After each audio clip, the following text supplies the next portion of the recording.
Hi friends, and welcome to my channel on YouTube, Trey's Myths.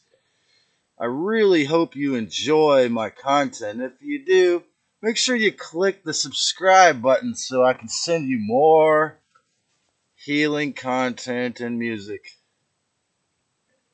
Today I'd like to discuss something that's very painful, prevalent, and was and is a huge part of my healing, and that is the tragic relationship between the narcissist and the Pollyanna empath, or the Stockholm Syndrome victim, kind hearted friend.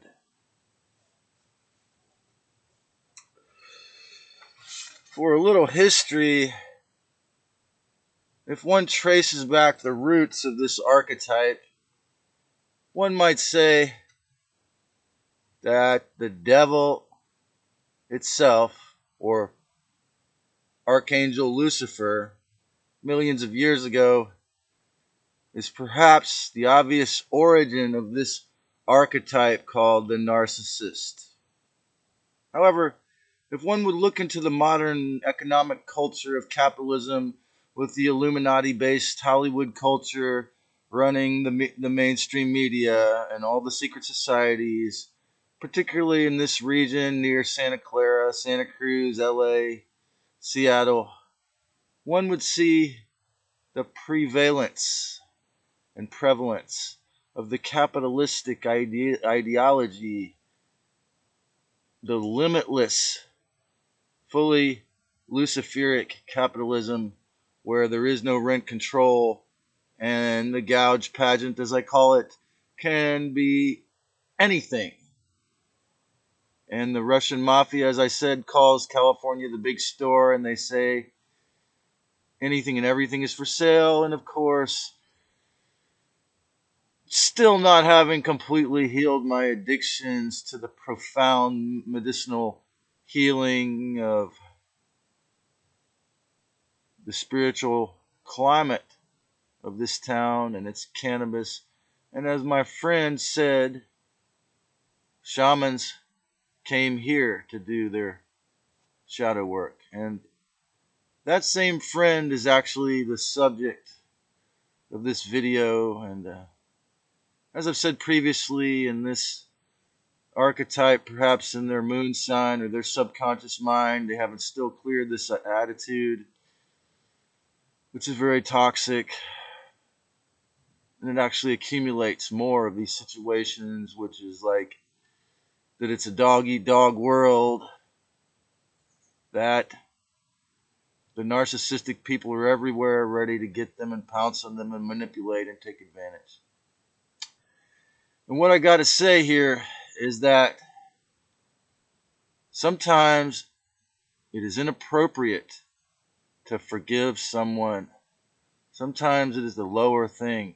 Sometimes you forgive people for economic reasons, or again, because we both have this Libra parent that has taught us the value of harmony. To be in harmony with everything in the community is considered intelligent by this archetype. However, I have to say that, again, the dark side of the Libra, if it means the individual or the community steps on you, steps on your peace of mind, your self-respect, it is not actually harmonious in the grand scale, in the grand scheme.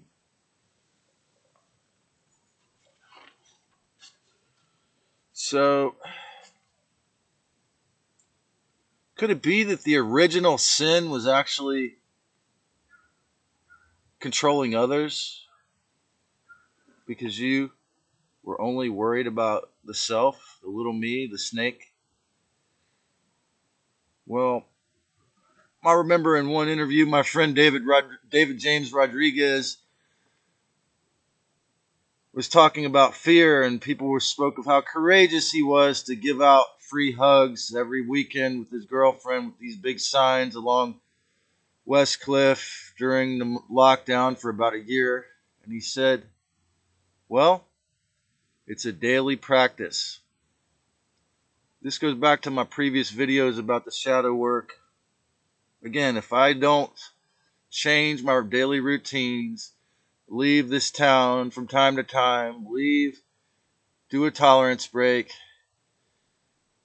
my medicine will be limited. So yes, it is essential to do daily removal of your fear, daily removal of the false evidence appearing real, because it will never be real. Only yourself can do those changes. Only your personal little self has the power. It does not work where a church, a priest, a religious cult, or, telling your friends your problems is not going to work if you're getting real with the spirit. So facing the self in different situations is the great gift of both everything the devil can bring you, as well as if you are intelligent like Gurdjieff and you learn to put yourself into uncomfortable situations. This is the best use of Saturn. This is the best use of antagonistic or retrograde or void times in your astrology. Observe yourself in challenging situations and rise to the challenge. But for many of us, nothing is more challenging than to discover again, and this is partially due, not to play the blame game, but the Buddhist Enemy has to have empathy and compassion.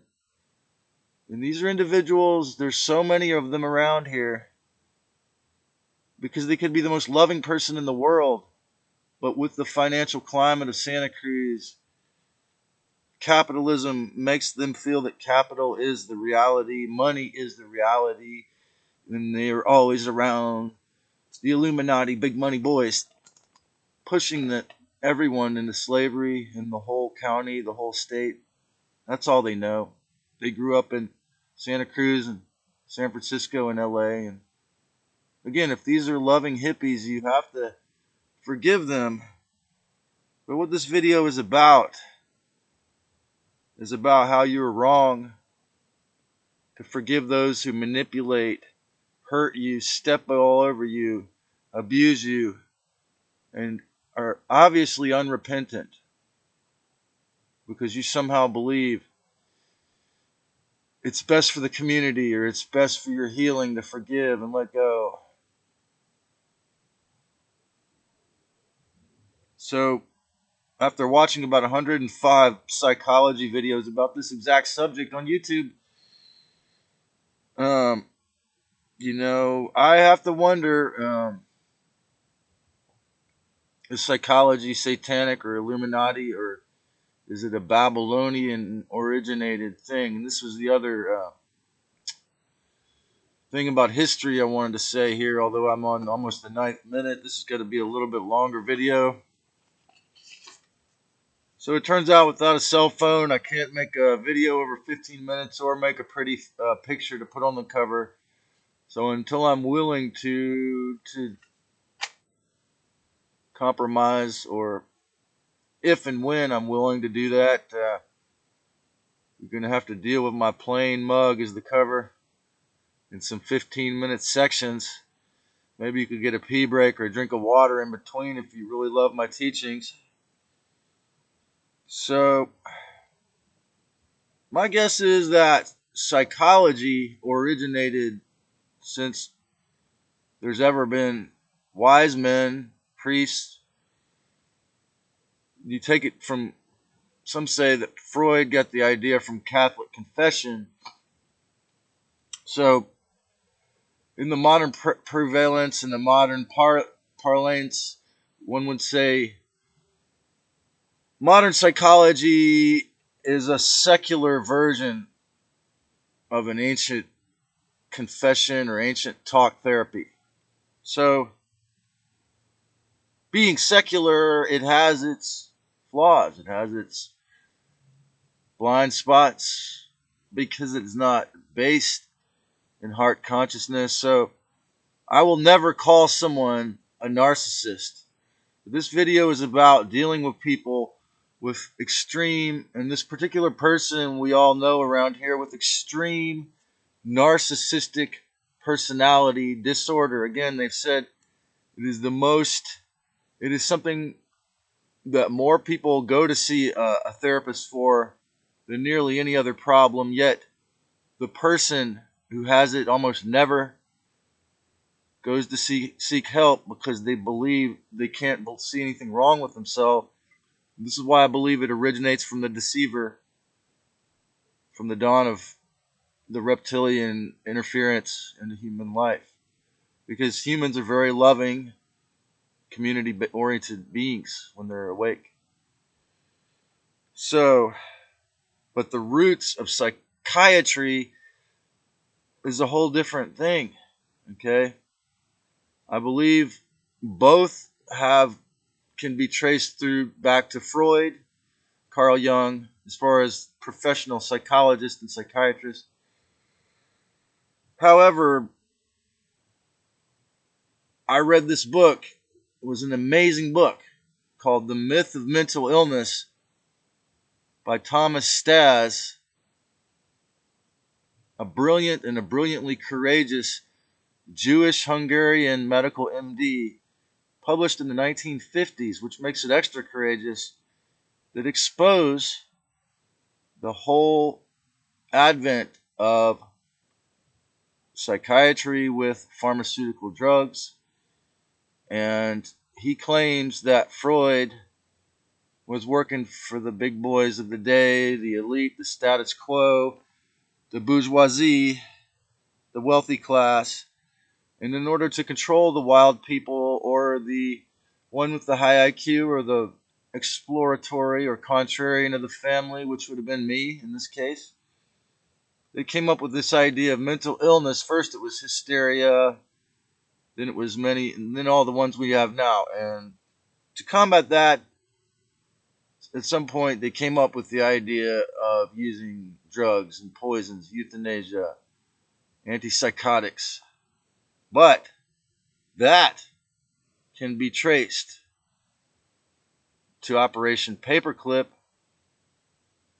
and I believe it was over 50 or 100 Nazi scientists, social scientists, drug company men were secretly rescued into the USA. Look it up if you don't believe me. It's unclassified.